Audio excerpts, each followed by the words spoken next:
Nuero Behcets disease is basically an autoimmune disease, and that means that the body thinks that there's something wrong, and it sends out antibodies to fight certain aspects of your body.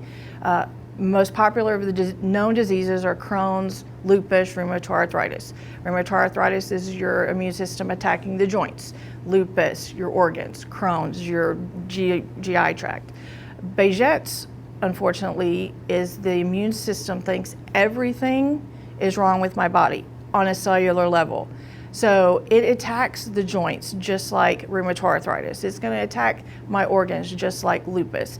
And there's no cure, there's no treatment, because it only affects men in Middle Eastern countries primarily. In the US, there's only 1,400 known documented cases of Behcets. That's rare enough.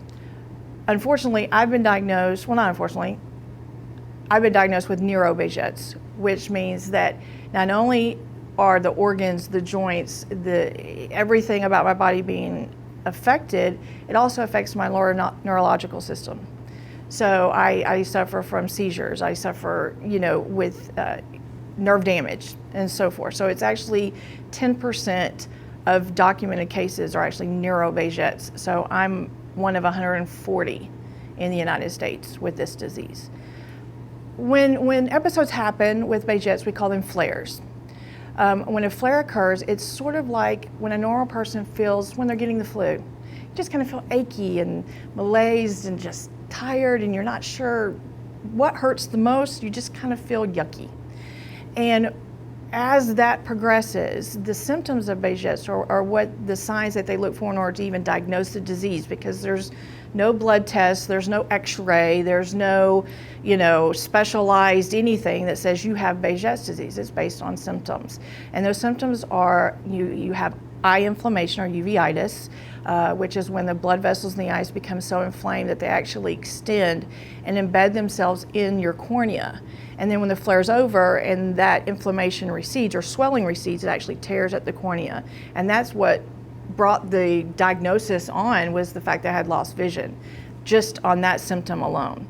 And it usually at some point you end up having to have corneal transplants even. Another symptom of Behcets is the ulcerations, sores. You get them orally, you get them in private areas, skin lesions. Basically, when the blood vessels become inflamed or swollen, they rupture and break, and it causes sores. And when I say sore, I mean everyone gets a little canker here and there. You know how painful that is. It's hard to eat, it's hard to drink. The sores that I carry number in the hundreds in my mouth. They literally eat through the skin. I have them on my tongue, in the back of my throat, and they go through my esophagus and actually internally all the way through my GI tract, in which causes the inflammation of that particular area. The skin lesions are everywhere. So for me, when I flare, I start aching all over, and then the sores come, and then the inflammation of the joints, the muscles, the organs. So when I have a headache, it's not a headache, it's actually documented inflammation of the blood vessels in my head. My heart is inflamed and fluid surrounds it. I have difficulty, even keeping food in, let alone the attempt to eat and talk. With the vision problems, light sensitivity. And so there was once upon a time, flares would only last 3 or 4 days. I'd be in bed, no big deal. And then we had probably a good 7 years of it was bad. And then I had a 3.5-year remission. How that happened, God only knows. I had this horrible, my husband hated it, where I would document every day how I felt. And if I said good, that would probably be you going and meeting the president, okay? But we moved to Orlando, and I felt like here I am, I've got a great husband. His job brought us here from Tampa. I'm originally from Birmingham, Alabama, so you might pick up the accent a little bit, but I'm proud of my football team.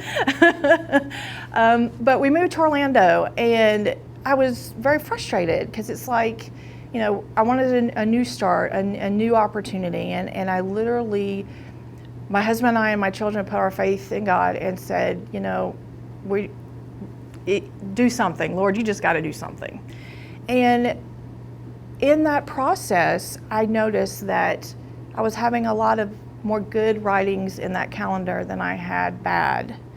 And so we took the opportunity to just have faith, and I weaned myself off the medications that I was on at the time.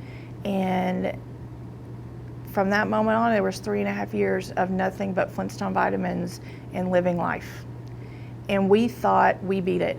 We thought, all right, God, you got this. And we lived life, and I mean to the fullest.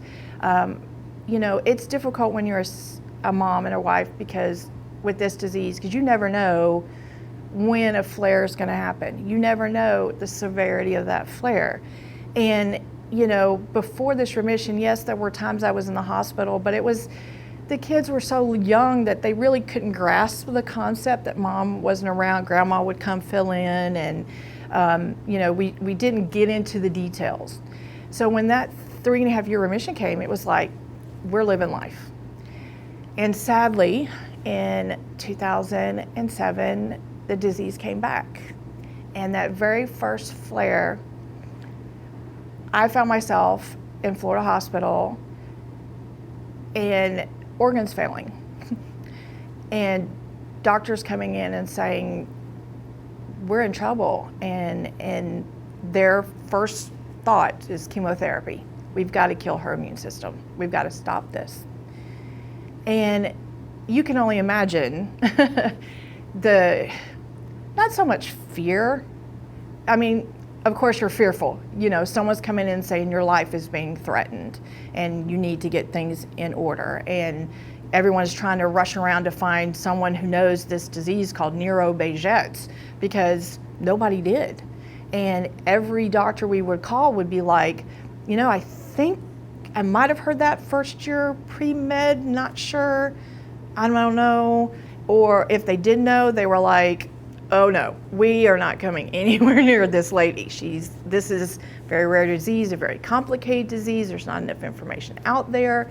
And they just would like send her to Jacksonville, send her to Mayo, Cleveland Clinic, anywhere. You know, they just were not prepared for me. But it wasn't until I came here to Winter Park Hospital that changed, because people saw me as a human being. I was no longer a Nuero Behcets patient who's rare. I was no longer file number, blah, blah, blah, blah. I was a human being who was in desperate need of help. And I found a hospital who employed everyone from doctors, nurses, hospitalists, to environmental services, to the incredible women who brought me food I couldn't eat sometimes. That said, you know what, she's a human being, and whatever this is, it's bad. And they saw a wife and a mother and a sister and an aunt and a cousin and a friend and a youth leader and somebody who was gonna fight, and they were willing to fight with me. And that was 5 years ago, and I'm still fighting. But I'm not fighting alone. And it is that's what gets you through it. When I wake up and I start feeling achy and that first sore pops up, I think anybody would be like, okay, this is just, I can't do this anymore. There's been over 30 admissions to this hospital in 5 years. That's just admissions. That's not flares, that's admissions. And the average admission is 30 days. Shortest has been 12 days, longest has been 7.5 weeks. I've got doctors who won't let me quit.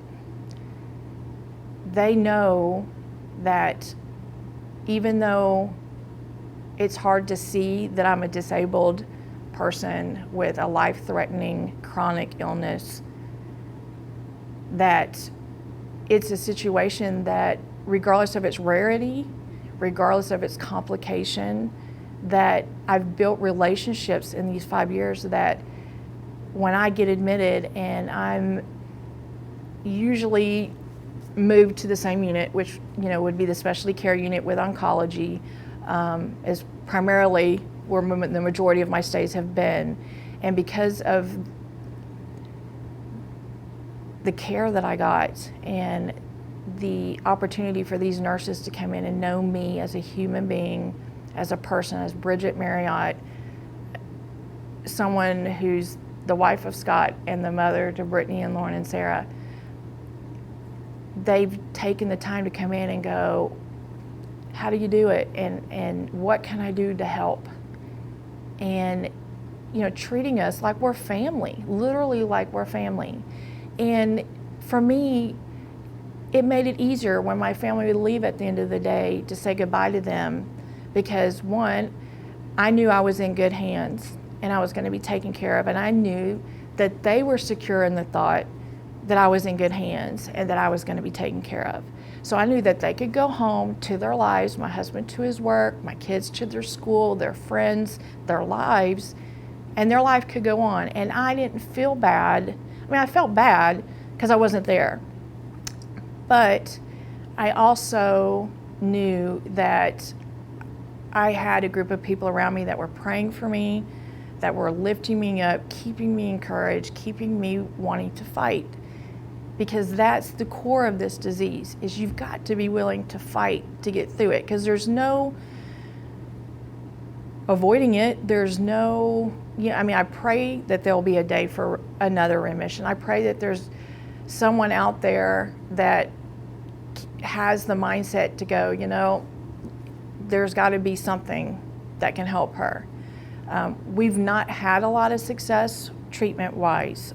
We've tried everything from chemotherapy to all the drugs that are manufactured for every other autoimmune drug out there. With something so rare that affects so few people, obviously, I'll be honest, if I won the Florida lottery today, it would go towards heart patients or cancer patients, the diseases that affect the most amount of people. And I understand that concept. So for us, it's not that we pray for a cure or pray for a treatment. We just pray that we get through the next one.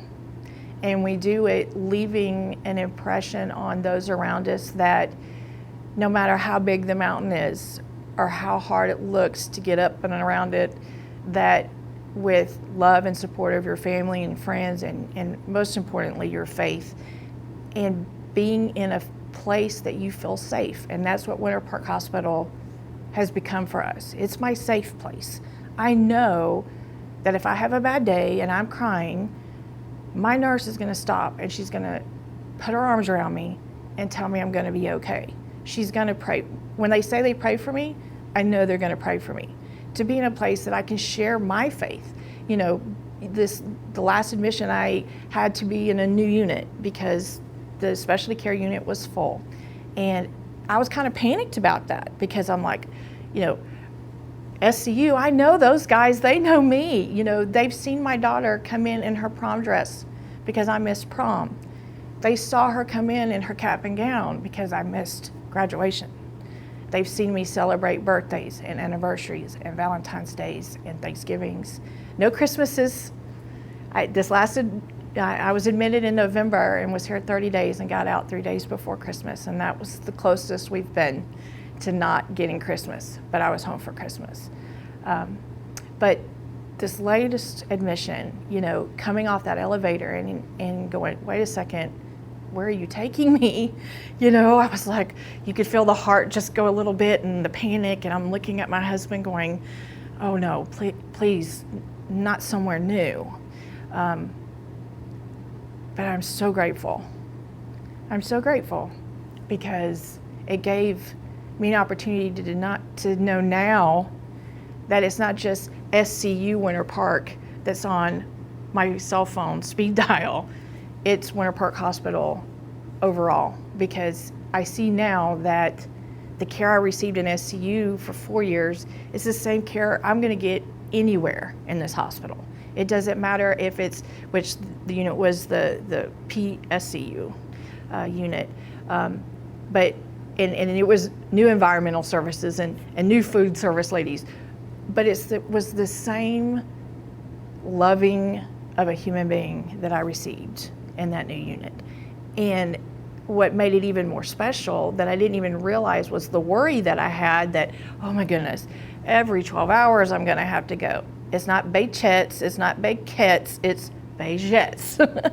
And go into the details of what Nuero Behcets is and how it affects my body and why I have such a high tolerance for pain medication and why I have gone through 4 rounds of chemotherapy. And because they look at you and basically see sores and they hear that you're in pain, but I'm not bald, I'm not missing a limb, I'm not having a heart machine pump my heart for me, I don't have a lung machine pumping air for me. So to most people, why are you here? And I've been in hospitals, I've seen doctors and nurses that have come in and go, why are you here? You can't possibly be in that much pain. This disease can't be that bad. But not here, not at Winter Park. There's been times, of course, people want to know more, or a lot of times now they just, before shift starts, they go to Google and, but you have to understand that when I was diagnosed, Behcets wasn't a blip on a map anywhere. In fact, the US government didn't even have it listed as a viable disease in which you could be disabled from. Because of me and 2.5 years of fighting and proving my case, it is now in a book in which the government even recognizes it as a viable disease. Because Middle Eastern, man, not me, not me. So, it's been a journey. It's still a journey. It's an ongoing journey. Some days are good, some days are bad. But it's all made me who I am and who my children are and what my relationship is with my husband. And most importantly, my relationship with God.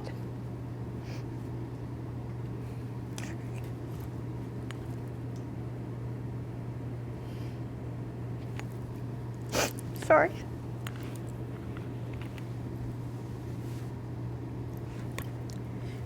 I try to tell people,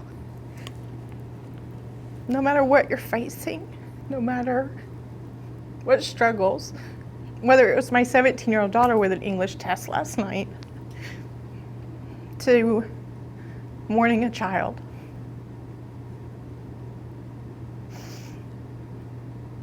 you're not alone. And I think that's the core of this hospital, is that I saw a nurse, didn't know her name, didn't know her position. She came in my room, made sure I was getting set up for admission, and I just knew something was bothering her. And I asked her if she was okay. And of course, being a professional, she's more concerned about me. And I just asked her, could I pray for her? And she said, yeah. And proceeded to walk out of my room. I'm like, no, I don't do it that way. And I prayed with her. And I didn't need to know what it was about. Because God knew. Because God knows what I need and when I need it. And sometimes it's a nurse, or it was this precious woman that came in my room every day and cleaned my room, that never failed to say, I'm praying for you. Or they put their arm around you and pray with you. And I had that experience the very first time I was admitted here. And I experienced it 2 weeks ago when I was discharged. And I'll face every fear with this disease, knowing that God placed me here not to just get the physical pain to go away, which it never really does, but to help others pour into me so I can pour into others. So if there's a plan and a purpose that comes with Romans 8:28, Bridgette's is my plan and my purpose. Have I asked him to take it away? Sure. I think it's human. It's human. But I know now that when someone hears about it or knows I'm in the hospital and they go, how do you do it? It's God and my family and my friends in this hospital. And that's how I do it.